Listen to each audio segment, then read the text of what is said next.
Commander Ra stood on the main bridge of station, watching the stars through the massive viewing windows. The station was huge, bigger than most cities. It spun slowly in space, creating artificial gravity for the 200,000 beings who lived and worked inside. The station was home to dozens of different alien species, all living together in peace. Ra was proud of Station. She belonged to a race known for their blue skin and tall, elegant bodies. They were skilled diplomats and builders.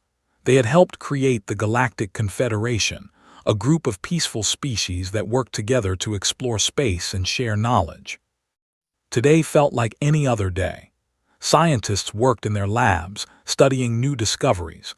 Traders from different worlds bought and sold goods in the commercial sectors. Children from many species played together in the parks. The station was a symbol of what could be achieved when different peoples worked together. But that peace was about to end. The first warning came from the outer sensors. Lieutenant, a young officer, looked up from his station with confusion on his face. "Commander, I'm reading something strange," he said. "There are ships approaching, but they're not using any known travel method. They just appeared." Ra walked over to look at the sensor display. What she saw made her blood turn cold. Dozens of dark, organic-looking ships were moving toward the station. They looked like giant insects or sea creatures, covered in what appeared to be armor made from bone and chitin. "Identify those vessels," Ra ordered. Worked frantically at his controls. "Commander, the computer matches them to historical records. These are Devourer ships." The bridge fell silent. Everyone knew about the Devourers, though few had ever seen them. They were a hive-mind species that consumed entire civilizations. They appeared without warning, destroyed everything in their path, and left nothing but empty worlds behind. The Devourers had wiped out 3 major civilizations in the past century. "Raise shields and charge weapons," Ra commanded. "Send a distress signal to the Confederation fleet. Tell them we need immediate assistance." The station's defenses came online. Powerful energy shields surrounded the massive structure, and weapon platforms extended from hidden bays. Station was not helpless.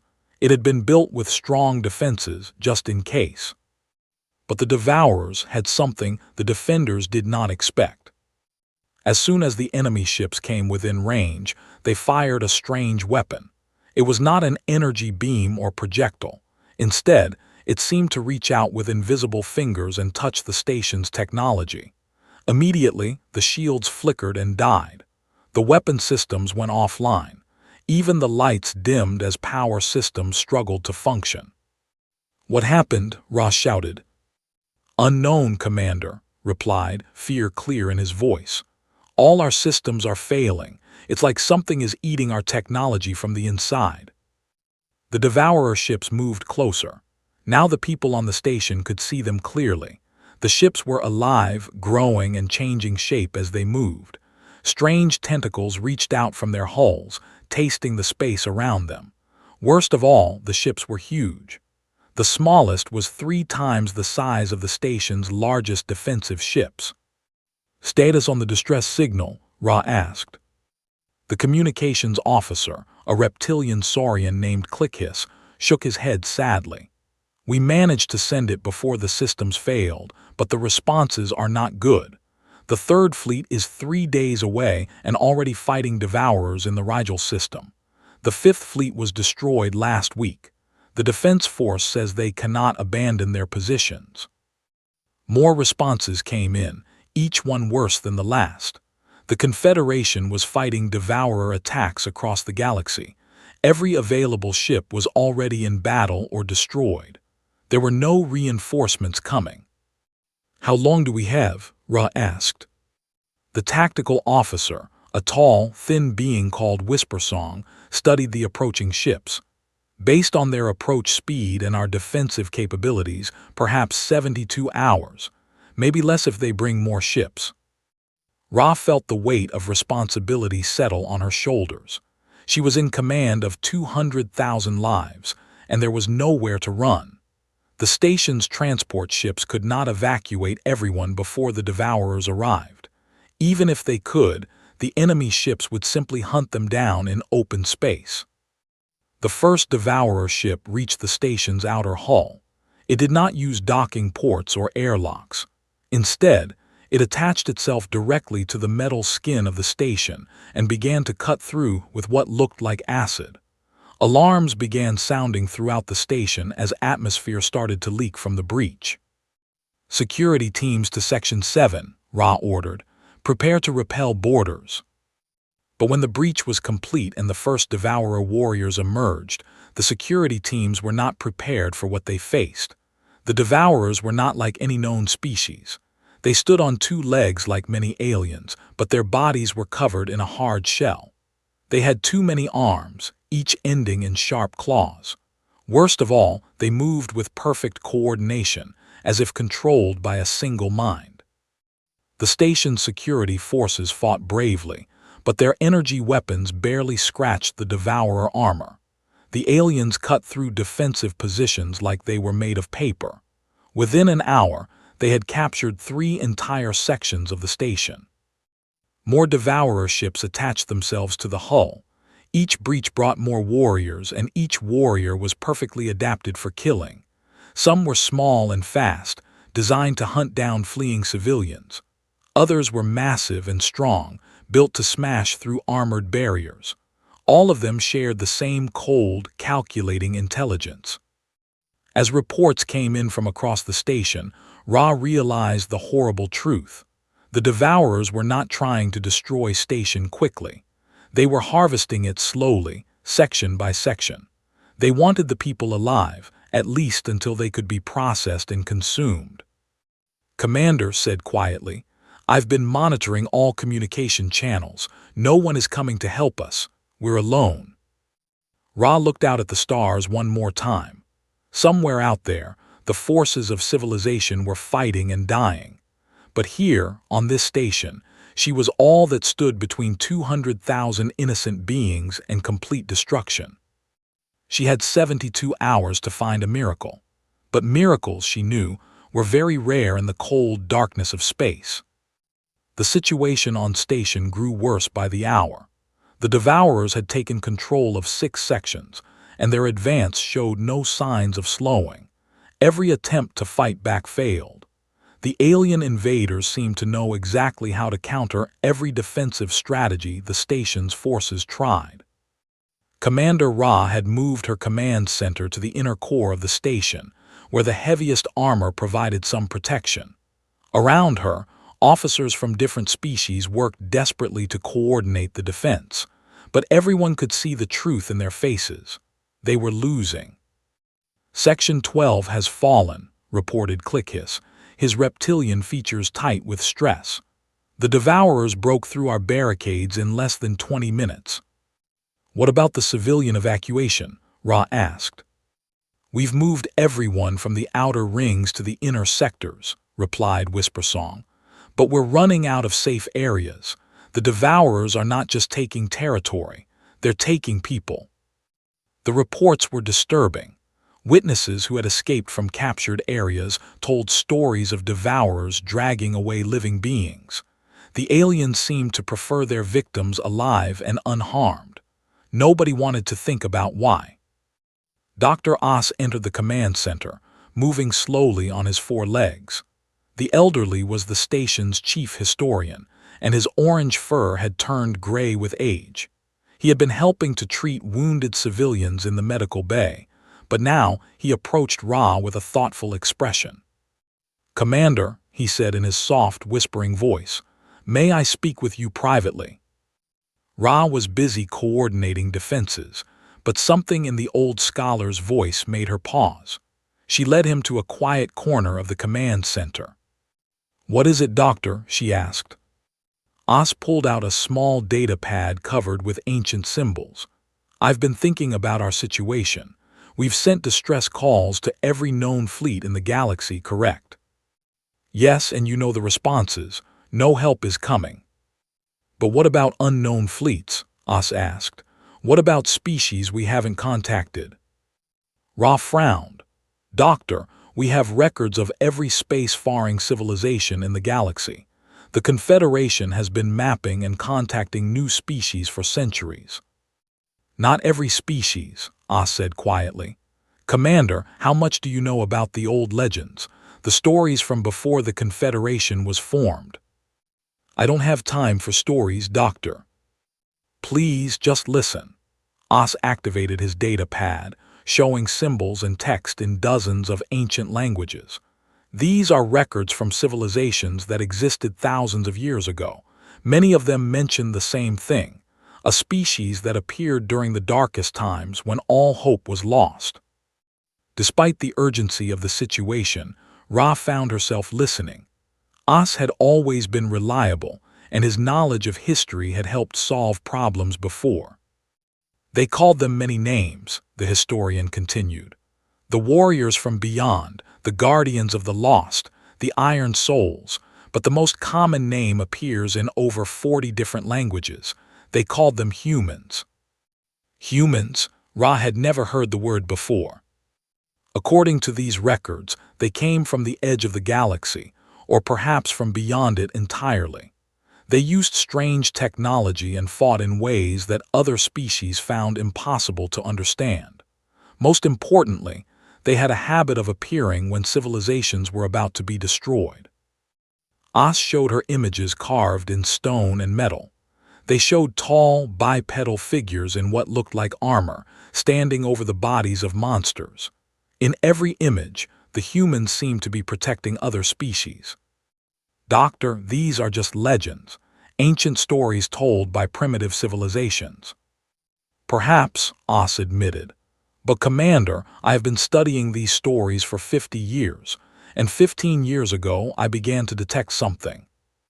He brought up another screen showing star charts.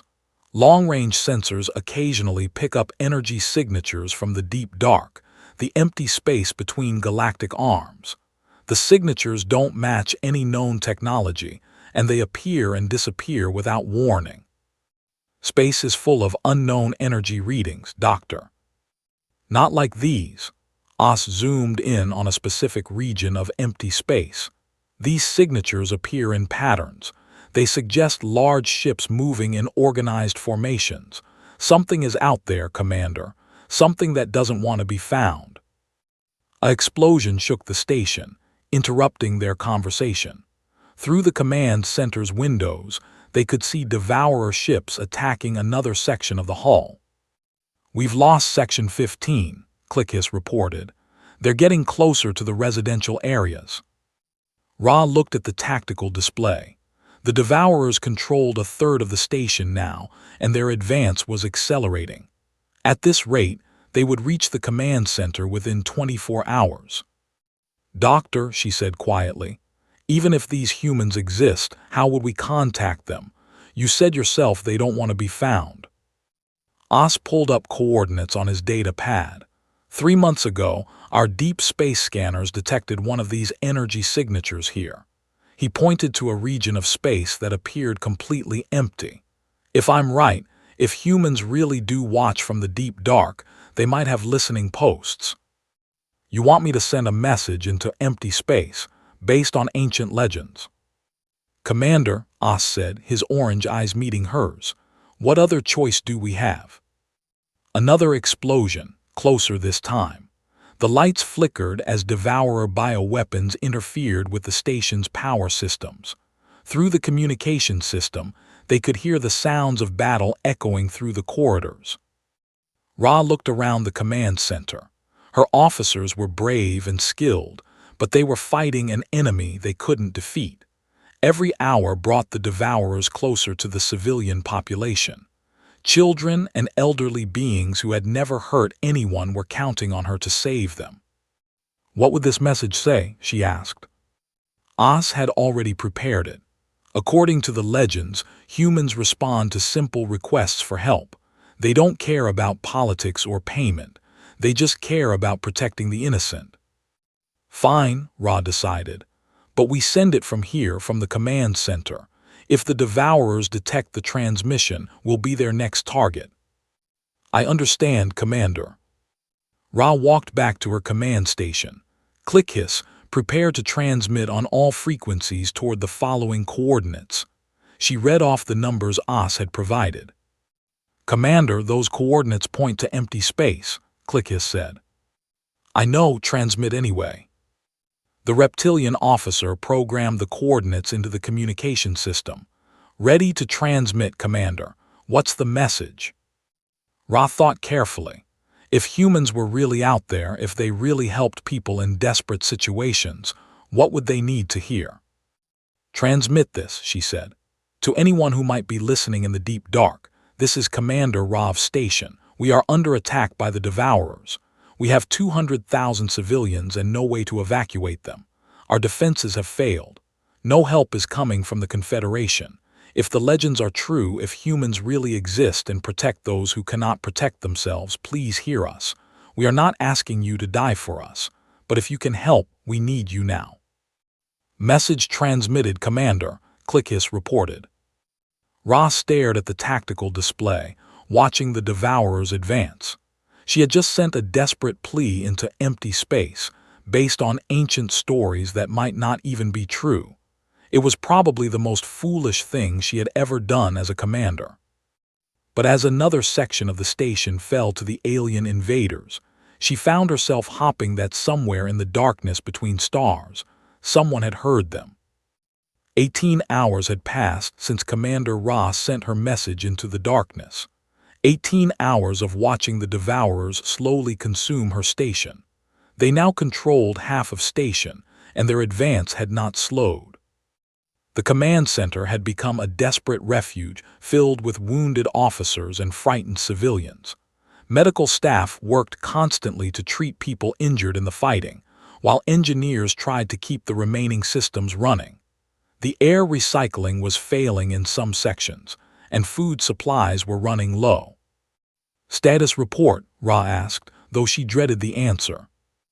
Lieutenant looked up from his console with exhausted eyes. The Devourers have taken sections 20 through 37. They've broken through our last major defensive line. At their current rate of advance, they'll reach the civilian shelters in 6 hours. And the residential areas. We've evacuated everyone we can to the inner core, but we're overcrowded. Some families are sharing spaces meant for one person. The children are scared, and we're running out of food for the non-standard species. Each species had different dietary needs. The saurians needed special minerals, the required certain proteins, and several species would become sick if they ate the wrong foods.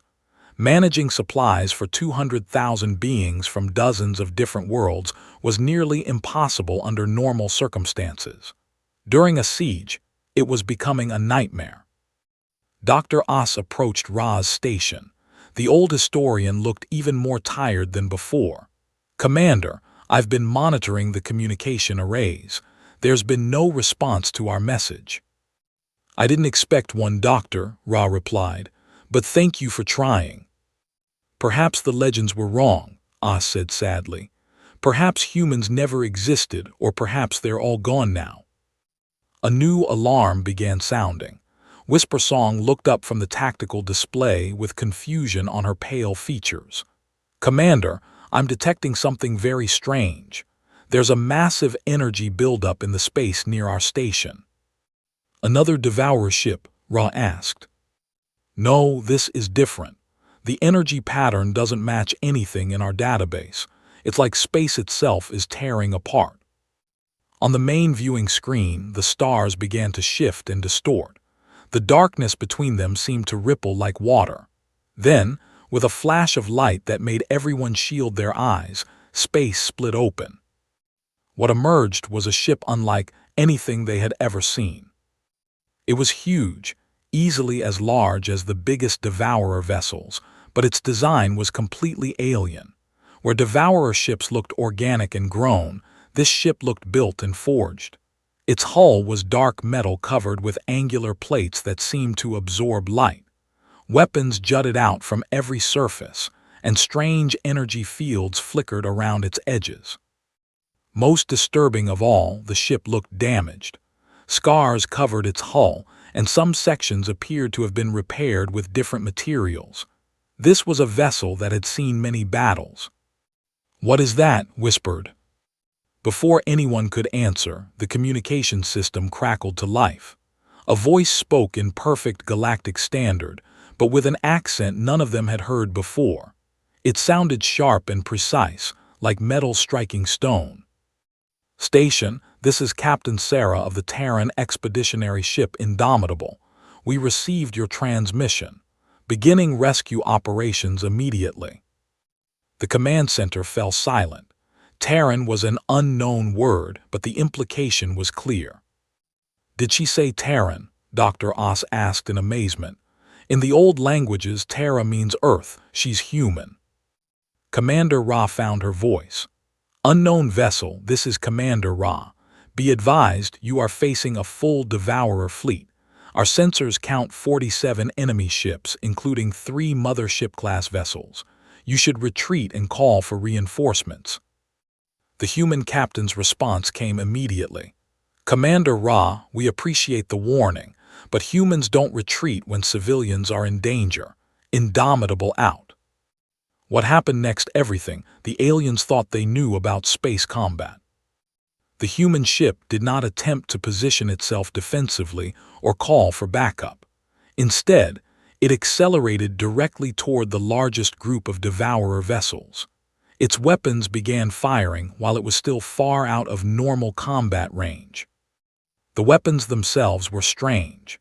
Instead of energy beams like most civilized species used, the human ship fired solid projectiles at incredible speeds. But these were not ordinary projectiles. They glowed with their own energy and seemed to punch through Devourer armor like it was made of soft wood. "Impossible," Whispersong breathed. "Their weapons are kinetic, but they're moving faster than light.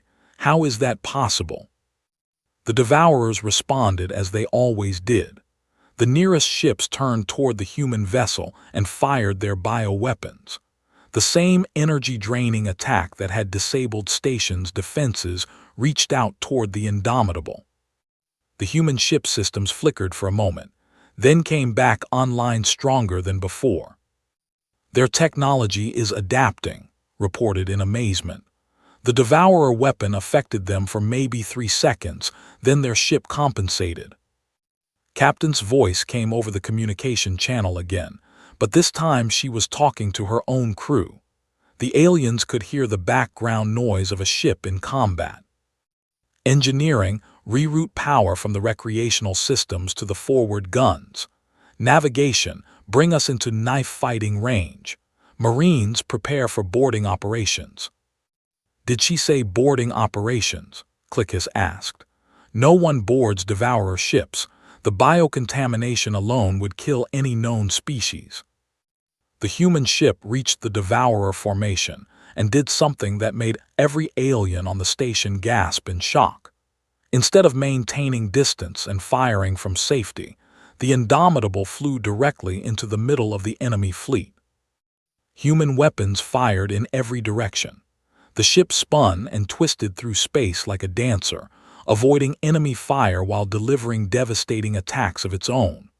2 Devourer ships exploded in the first 30 seconds of combat. But the humans were outnumbered 47 to 1. Even their strange weapons and incredible piloting couldn't overcome those odds. The Devourer ships swarmed around the Indomitable like angry insects, attacking from every angle. "Their hull is taking damage," Whispersong reported. "Multiple breaches. They can't survive much more of this." As if to prove her point, a Devourer biomissile struck the human ship's starboard side, tearing open a massive hole. Atmosphere and debris rushed out into space. But Captain's voice remained calm. "Damage control, seal sections 15 through 20. Medical, prepare for casualties. Tactical, target their command ship. If we're going down, we're taking their leader with us." "Commander," Dr. Oss said quietly, "these humans are going to die trying to save us, just like in the legends." Ra watched the impossible battle taking place outside her station. One ship against an entire fleet, fighting not for conquest or resources, but to protect people they had never met. The human ship was clearly losing, taking more damage with each passing moment. But something had changed in the battle. The Devourer ships that had been attacking the station had turned away to deal with this new threat. For the first time in days, the alien advance on station had stopped. The humans had given them time, maybe not much, but time nonetheless. The question was, what could they do with it? All stations, Ra announced. Begin emergency evacuations of the civilian population, move everyone to the core sectors, and send a message to the human ship. Tell them we're grateful and ask if there's anything we can do to help. Click transmitted the message, but Captain's response surprised them. Commander Ra, keep your people safe and stay out of our way. This is what humans do, indomitable out. Outside, the battle continued to rage. The human ship was clearly dying, but it fought on with a determination that amazed the watching aliens. This was their first glimpse of what it meant to be human. The battle between the human ship and the Devourer fleet was unlike anything the aliens had ever witnessed. Commander Ra and her officers watched in amazement as the Indomitable continued fighting despite damage that should have destroyed it 3 times over. Their main weapons are offline, Whispersong reported, but they're still firing. It was true. The human ship's primary guns had been destroyed by Devourer bioweapons, but smaller weapons kept appearing from hidden spots on the hull. Turrets emerged from what had looked like armor plating. Gun ports opened in areas that should have contained only life support systems. It's like their entire ship is a weapon, said in wonder. Captain's voice came over the communication channel again. She was giving orders to her crew, and the aliens could hear the sounds of battle in the background. Explosions, shouting voices, and the distinctive whine of energy weapons. Port-side weapons are gone, someone reported to the human captain. We've lost decks 7 through 12. Acknowledged, replied calmly. Reroute targeting control to the secondary bridge, and tell engineering to prepare the RAM protocol. RAM protocol? Clickus asked. What does that mean? Dr. Oss was studying historical records on his data pad. According to the ancient texts, humans sometimes used their ships as weapons themselves. They would deliberately crash into enemy vessels. That's suicide, Ra said. For most species, yes, Oss agreed. But humans seem to have a different relationship with death. The Indomitable was now surrounded by Devourer ships. They attacked it from every direction, their bioweapons tearing chunks from its hull. But the human ship kept fighting, and more importantly, it kept moving. Instead of trying to escape, it was pushing deeper into the enemy formation. Captain, this is Commander Ra, she transmitted. Your ship is taking critical damage. You need to retreat while you still can. The human captain's response was immediate. Commander, with respect, humans don't retreat when innocent lives are at stake, but we do have a plan. What kind of plan? The kind that works. Suddenly, new signals appeared on the tactical display. Small objects were launching from the Indomitable toward the nearest Devourer ships. What are those? Whispersong asked. The answer came when the objects reached the alien vessels and attached themselves to their hulls. They were not missiles or probes. They were boarding pods. Impossible, Ra breathed. They're boarding Devourer ships. Every species in the galaxy knew that boarding a Devourer vessel was suicide. The aliens used bioweapons that contaminated everything they touched. Their ships were filled with poisonous gases and infectious organisms. No known species could survive in that environment. But humans, apparently, were not like other species. Through intercepted communications, the aliens could hear human soldiers inside Devourer ships. The voices were calm and professional, reporting on their progress as they fought hand-to-hand with the enemy. Team Alpha has secured the engine room, a voice reported. Setting charges now. Team Beta is encountering heavy resistance on Deck 5. We need backup. Negative Beta, Charlie team is pinned down in the biolabs. You're on your own. Understood, we'll handle it. The casual way the humans discussed fighting inside alien death ships amazed the watching officers. These beings were walking through environments that would kill any other species in seconds, and they talked about it like it was routine work. How are they surviving in there? Asked. Captain answered their question without being asked. All teams, remember your contamination protocols.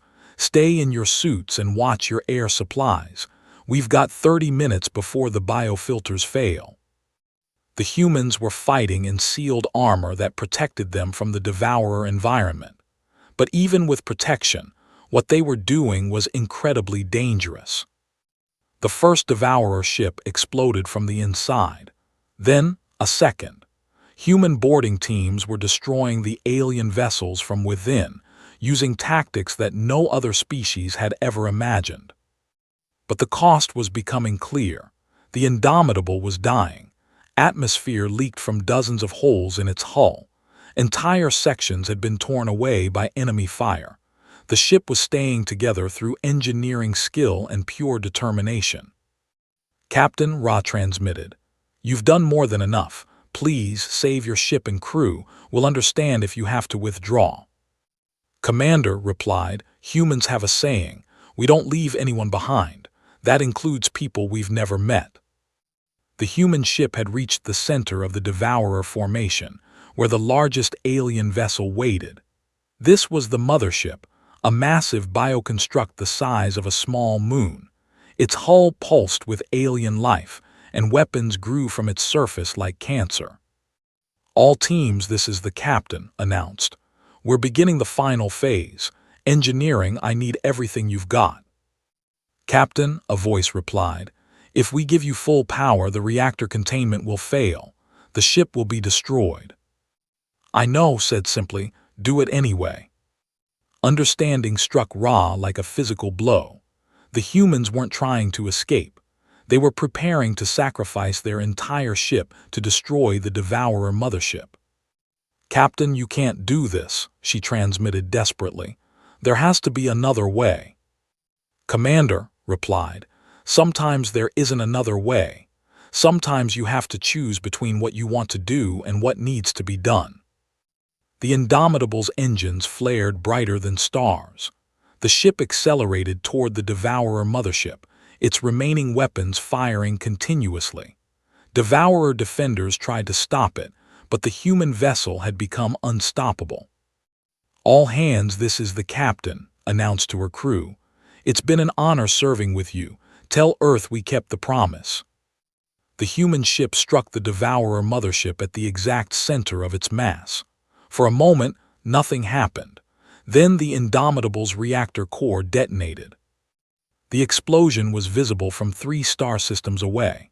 When the light faded, both ships were gone. The Devourer mothership had been torn apart, its biostructure scattered across space like seeds in the wind. The remaining Devourer ships reacted immediately. Without their central intelligence to coordinate them, they began to flee. For the first time in recorded history, Devourers were retreating from a battle. They're running, Whispersong said in amazement. The Devourers are actually running away. Within minutes, the alien fleet had disappeared into hyperspace, leaving behind only wreckage and the stunned silence of station's defenders. It's over, said quietly. They saved us. Commander Ross stared at the space where the human ship had been. 3,000 humans had died to save 200,000 aliens they had never met. They had given their lives without hesitation, without asking for payment or promises. Commander, Clickhis reported, we're receiving distress calls from across the sector. The Devourer fleet that was attacking other systems has also retreated. Word of what happened here is spreading. And the human ship? Gone, no survivors detected. Dr. Oss approached Ra's station.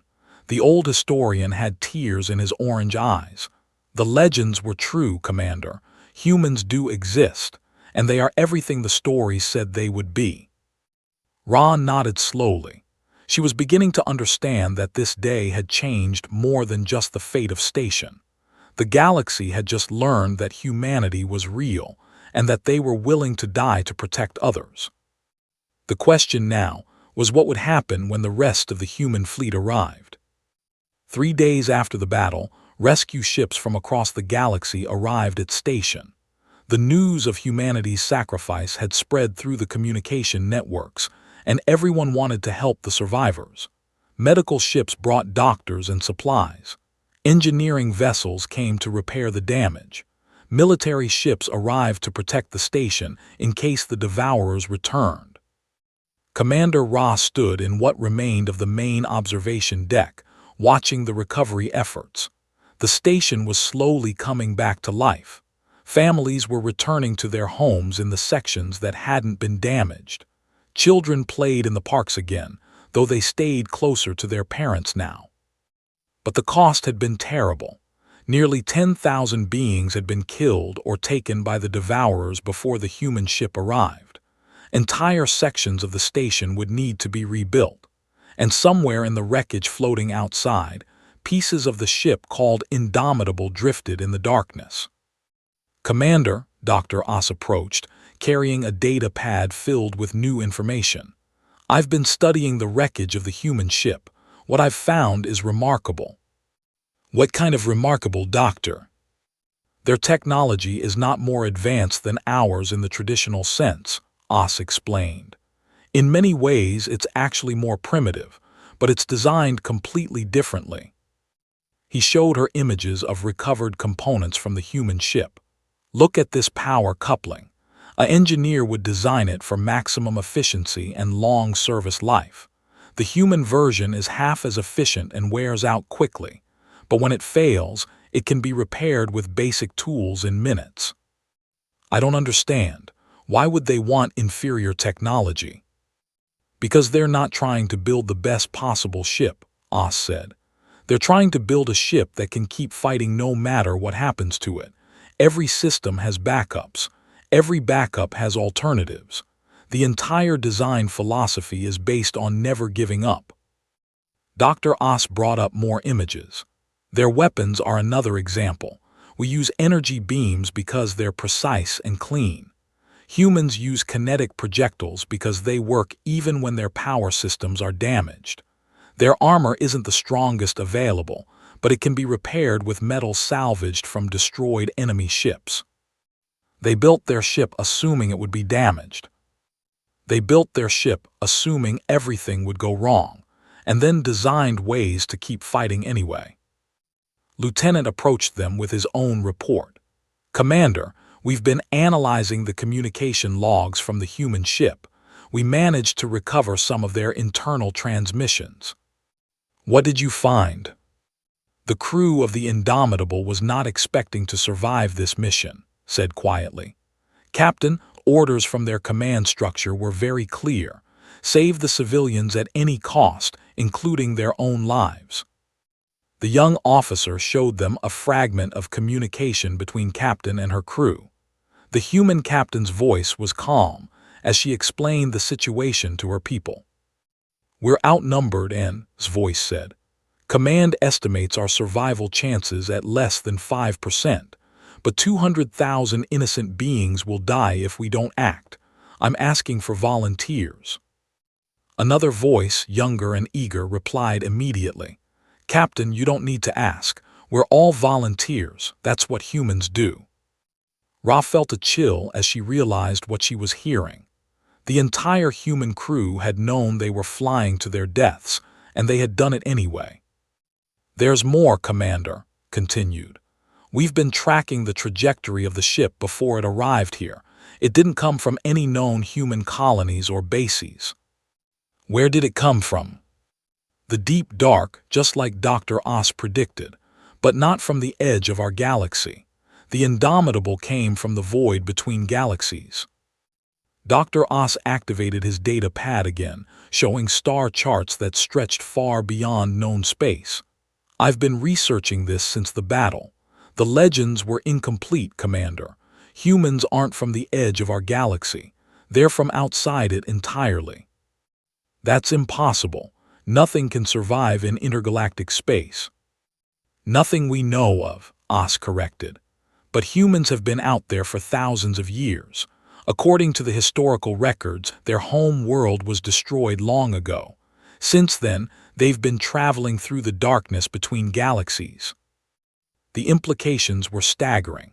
While the civilizations of this galaxy had grown comfortable and safe, humans had been wandering through the most hostile environment imaginable.